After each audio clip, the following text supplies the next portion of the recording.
since you hit play on Wife Teacher Mommy, the podcast today, I want to make sure that you know that our free self-love challenge is happening in February 2024 right here on the podcast. The goal of this challenge is to make creating an intentional practice of self-love even easier than ever simply by plugging in your earbuds and listening for about 10 minutes per day.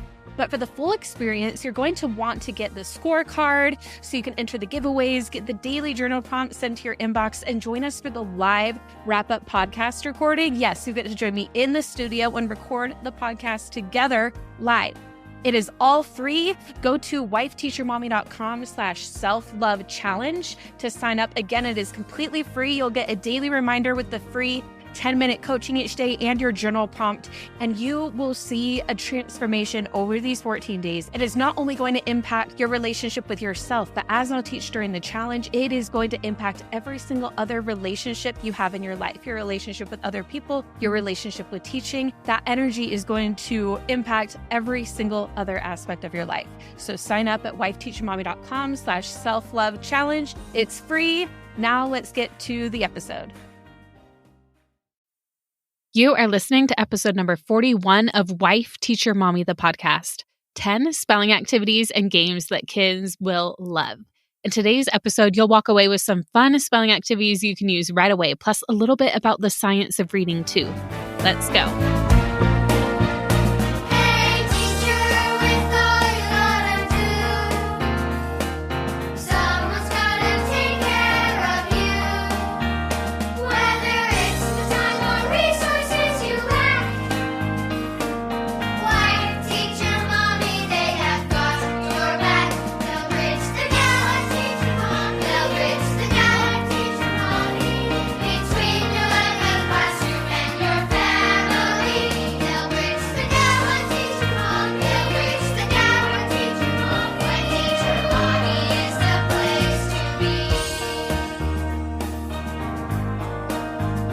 Glad you're here listening to Wife Teacher Mommy, the podcast today.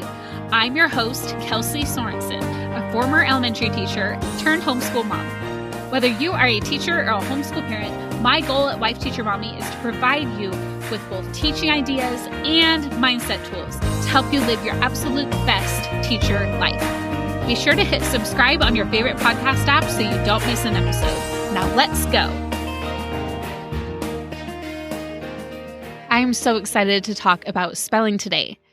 The reason I'm excited is because I know that some kids may find spelling boring and frustrating, but when you find the right activities to use with your spelling words, it can make it all that much more fun. And so the activities I'm going to talk about today help them practice the spelling words and dissecting them in a meaningful way. And we want to make sure that they're able to do that along the way rather than just rote memorization. And that's because you might have heard of the science of reading. It's kind of felt like a buzzword on all the education blogs and podcasts lately, and I realized I hadn't brought it up yet on the podcast. But it is basically the culmination of an extensive body of scientifically based research that spans decades, like decades worth of research. And it shows us how the brain learns to read. And as you all know, I love learning about the brain and how it works. And from this, we can learn best instruction practices. And we always want to learn how to grow and improve in our teaching, right? And that's why I'm starting to dive into this, and we're excited to create even more resources that will help you with the science of reading. But reading comprehension is a product of decoding and language comprehension. And those are things that we all work on a lot, but we want to make sure that we are purposefully teaching these skills too. So now I'm not fully diving into the science of reading in today's episode. I would love to dive into it more in a future episode, but I wanted to make sure that you knew that at Wife Teacher Mommy, we are definitely keeping up with the research, and we want to help you teach your children in the best way possible. And the great thing is that spelling can help students build those reading skills and understand the relationship between letters and sounds. Now, one really important thing to keep in mind when we're teaching spelling is that we want to be teaching phonemic awareness, phonological awareness along the way. Now, let's talk about the difference between those two terms. So phonological awareness is the understanding of different ways that oral language can be divided into smaller components and manipulated. So that is from Shard and Dixon in 1999. So with phonological awareness, we're looking at chunks of language, and those can fall into phoneme, onset, and rhyme. For example, if you're looking at the word cat, k would be the onset of the word, and at is the rhyme. And this is R-I-M-E. Then there's the syllable. The syllable is like you can clap them out in the word, and then the full word. So each of those 4 parts can build up a word. So we're looking at all of those things. We're looking at compound words. We're looking at rhyming words. We're looking at just parts of words and how they go together. Phonemic awareness is under the umbrella of phonological awareness. So we're looking at just the individual sounds called phonemes. We're not looking at onset, rhyme, syllable, or word. So basically, it's like phonemic awareness is a part of phonological awareness, but then phonological awareness is the full picture. So we want to make sure that we are addressing both of those. So right now in Wife Teacher Mommy Club, if you're one of our members, we have an incredible resource for phonemic awareness. It is called 36 Weeks of Phonemic Awareness. So definitely check that out. We are hoping to create a more extensive resource that covers all of phonological awareness in the future, and even as students get a bit older too. It's on our team's list as of when I'm recording. If you're listening to this a ways down from October 2022, we may already have it. But we do still have phonics activities that you can find right now. So we have like compound words, we have rhyming sort inside the pre-K and kinder subplans and homeschool lessons. So a lot of these activities are built within other resources. So we're going to be working on pulling some of those out for you to make it easier to find the resources you need. So the club is always growing and improving. So obviously talking to the members here, but I know a lot of them are here listening to the podcast. But basically the reason I bring up phonological and phonemic awareness is because we want to keep these things in mind as we do our spelling activities. We want to make sure that we are teaching, not just having them memorize how to spell the words, but all along as they're doing these activities, having them look at the sounds and how they relate to each other. So that was a little bit of a tangent, but I just wanted to make sure that we started with that. Okay, so now let's dive into the actual fun spelling activities. All of these are covered in some of our spelling resources if you're in the club. If not, a lot of these can be done just on your own. Like you can turn off this episode and implement some of them right away. Others, you would need the pages to go along with it, but you can pick and choose which of these 10 activities you would like to use.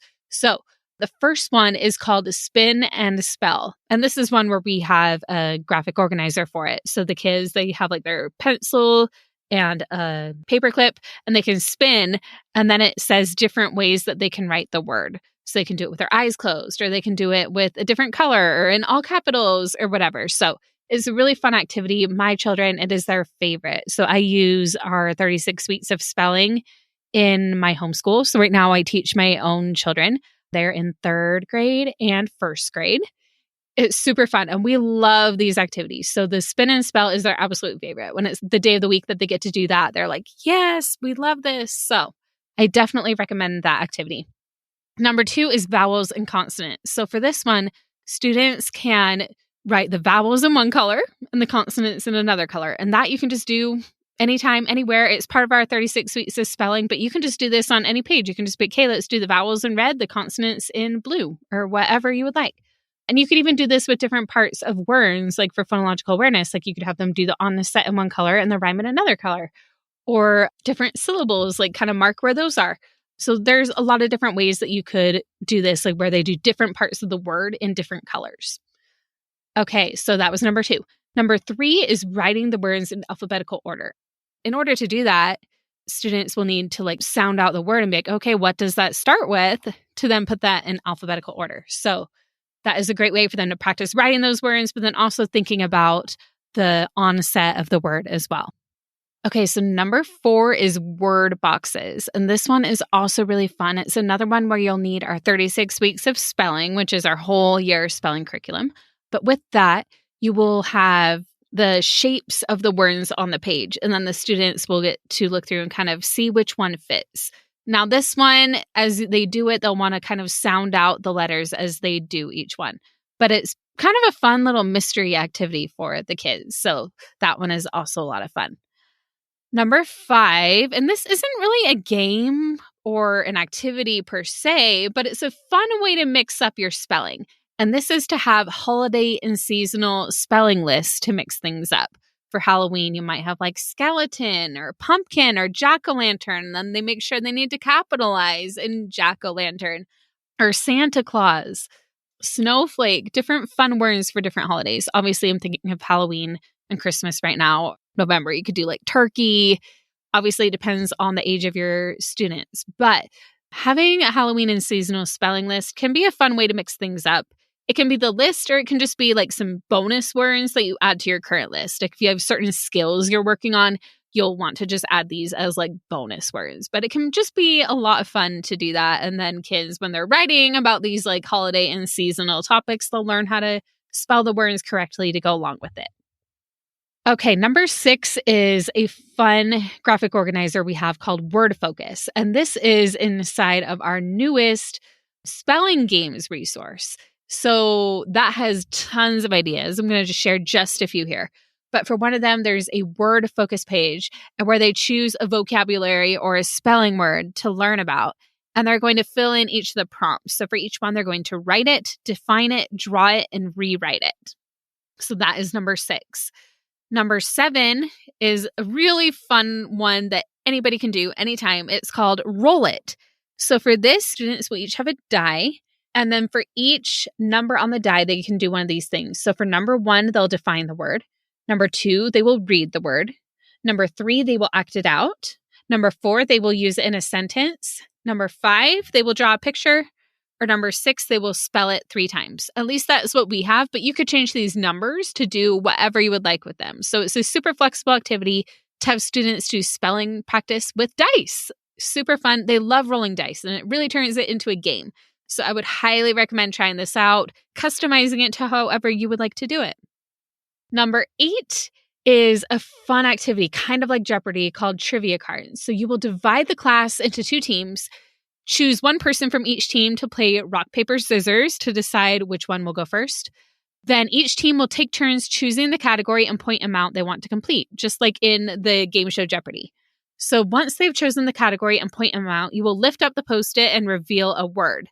The team member will then complete the category task using that word. So if they do it correctly, their team gets the number of points assigned. So basically, you're just playing Jeopardy with your spelling words. And that's such a fun way to bring in kind of a real life TV show that kids are maybe familiar with, maybe not, but just super fun, turning it into a game. We always love that. Okay, number 9 is shaving cream spelling. This one, if you're feeling brave, it's really quite fun for the children. You definitely need to set clear boundaries and rules for using shaving cream in the classroom, just like you would with glitter or anything else that can make a huge mess. But with this, it can be super fun. All you need to do is spray a glob of shaving cream on the table or the desk, and the students can spread it out all over. So like their whole desk, they just like cover it. Then you say one of the words aloud to the class and have them practice spelling the word in the shaving cream. And as you do this, you can have them sound out the word. So have them kind of like sound it out as they're writing it down. And definitely be brave, clear expectations and rules before you even get out the shaving cream.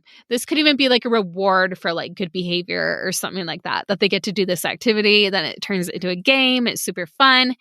And they're also practicing their spelling. So win-win. And then number 10 is Play-Doh words. So your students will get Play-Doh. Lots of different colors. You can let them choose or whatever, but they will practice spelling each word by shaping Play-Doh into each letter.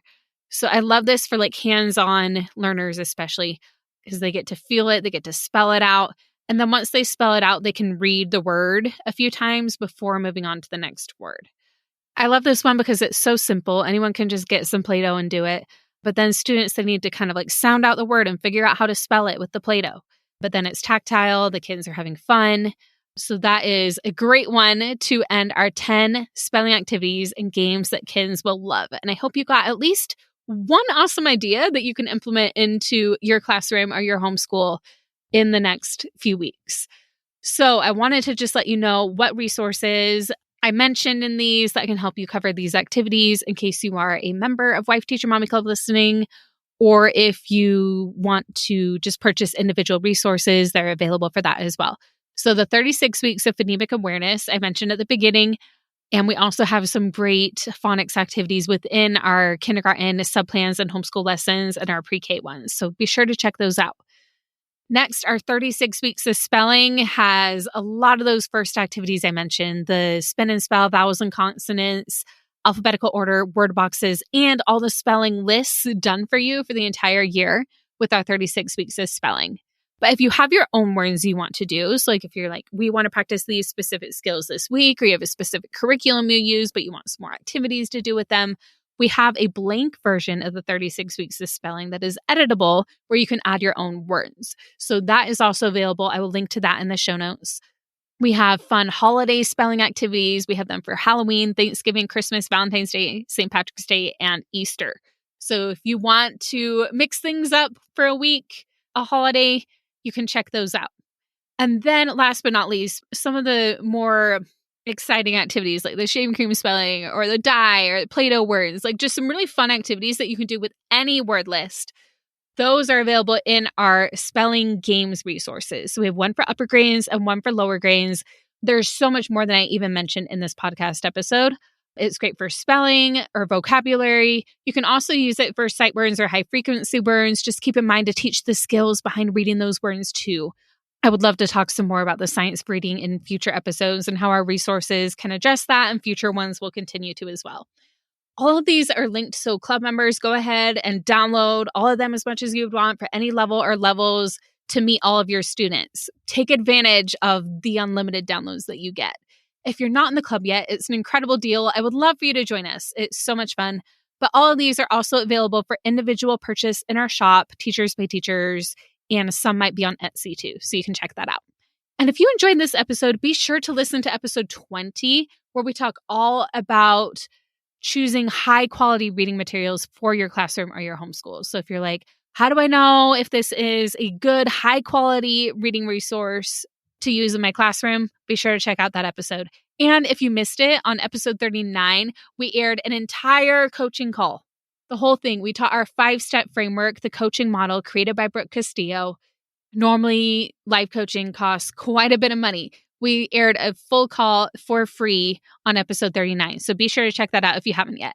And next week, I plan to share a really personal story about my experience with anxiety. And this is actually going to get really raw and real. And man, I'm going to talk about the panic attack and my experience I had 3 years ago when I was overworking myself. I know so many of you teachers do that as well. I'm going to share some actionable strategies that can help you handle anxiety, handle all the stressors being put your way. So I'm not only going to share my story with you, but I'm going to share what I learned and how it can help you so you don't end up in the same place in the ER like I did. So be sure to stay tuned for that episode next week and share this podcast with a friend so they can benefit from it too. And I will talk to you next time. If you're enjoying this podcast, be sure to hit subscribe so you don't miss an episode. And if you're ready to take the next step with me, then you are going to love Wife Teacher Mommy Club. Our top-selling resources for pre-K through 6th grades have been used and loved by tens of thousands of teachers. And the club gives you one-click access to all of them to meet the needs of every child you teach while saving tons of time. Plus, you'll have our certified life coach in your back pocket with several monthly workshops and an Ask a Coach portal you can use 24/7. The combo of resources and coaching is our secret sauce to your best teacher life. Think of my team and I as your personal team, doing the lesson planning for you and on the sidelines coaching you and cheering you on as you focus on what you do best, impacting the children you teach. Plus, if you're loving this podcast, you'll also have access to our private podcast just for members, where I continue the conversation with all of our guests with members-only bonus episodes. And don't forget the club VIP access to Educate and Rejuvenate, our summer conference, and our private Facebook community full of like-minded educators supporting each other. You do so much for everyone else, so it's time to invest in yourself. Your teacher friends' jaws will drop when they see just how quickly you finish your planning. Not to mention the glow of the happier, more fulfilled you. Head on over to wifeteachermommyclub.com to learn more.